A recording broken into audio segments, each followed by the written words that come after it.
thank you all very much for coming to join us. I feel very honored and a little humbled to be following two very good speakers, but I'll do my best to carry up the end. As it was said in the introduction, my name is Jonathan KOPP, and I'm a partner at KOPP, which is a public relations firm, and it's a global public relations firm. We have offices all over the world, including quite a large operation here in India called KOPP Sampark. And the reason why I'm here in Bombay this week, in addition to the conference, is because we are launching KOPP Sampark Digital here in the Indian market. So we have a digital public relations operation all around the world, and now we're launching it here in the Indian market.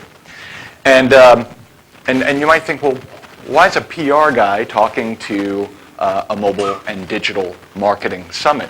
And I think the answer is that it's time for us to start thinking differently about what public relations is, because digital PR is really transforming the business as we know it, and the lines are blurring, and where PR ends and marketing begins it's a whole new game now. And so we're here to talk a little bit about what digital public relations is and how we can interact with our audiences in very different ways, taking the traditional disciplines of public relations and applying them through the digital and mobile media.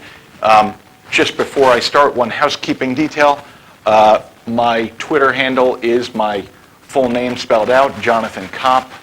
And if you do want to live tweet during this, I know there's not a whole lot of Twitter action I've noticed at this digital and mobile marketing conference. It feels a little bit strange to me, but if you do want to live tweet, feel free to, and so we'll get started here. Let's talk about digital public relations. I think we all know this, but let's just start with a basic principle. We have entered and are securely in the era of what I refer to as the social web. There was a time from Web 1.0 through the advent of the social networks when we thought about digital on one hand and social on the other. But I think now we are in a place, and I think we all know this, where there is not a single corner of the web that is not social. Right? We can share every piece of content with everyone through basically every plug-in and connection and link opportunity that we want and need. And so we are in the era of the social web. As much email as each of us gets every single day, bombarding us in our inboxes, I think I'll just keep talking, right? As much email as we get, we spend far more time in social media than we even do on email.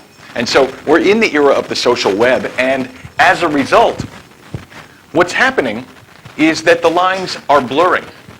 Right? The social web is blurring the traditional boundaries between what is paid media and what is earned media, the typical way that we used to think about things. Right? You either buy placement and insert your message, or you earn media by convincing a journalist that it's a worthwhile story for your readers.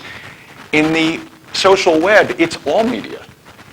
Because particularly think about the consumer, think about yourselves. You have an RSS reader, it's pulling in feeds, and whether it's the New York Times or the Economic Times or a message from one of your favorite bloggers, they all get equal weight in the RSS reader. So suddenly, the social web is blurring the lines, and this has huge implications for us as marketers, because now we're competing against everyone.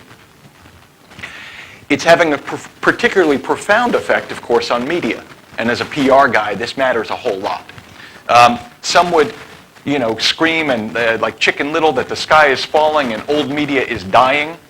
I don't think that's really true. I think it's an exaggeration and not a nuanced statement. I think what's really happening is that the media is shifting, and journalism is not going away. It's just moving to the social web. We see evidence of it every day, where the print vehicle is drawing you to online channels. And we see that while the New York Times circulation is down to probably about 800,000 print issues a day, staggeringly low number, their following on Twitter is up in the millions. And so people are selecting the news that they want. They're selecting the journalists they want to get news from. And so they're interacting in a different way, but they still want the New York Times. They just want the New York Times to find them where they want to be found, on their terms, on the topics that they want. CNN says that 43% of their traffic is being driven from social media. And so the way we get to the media is changing. And social media is helping us get to the media in different ways because the youth say that the number one source for news and information is the internet now. And so this is where we need to be doing our work, is on the web if we want to influence people.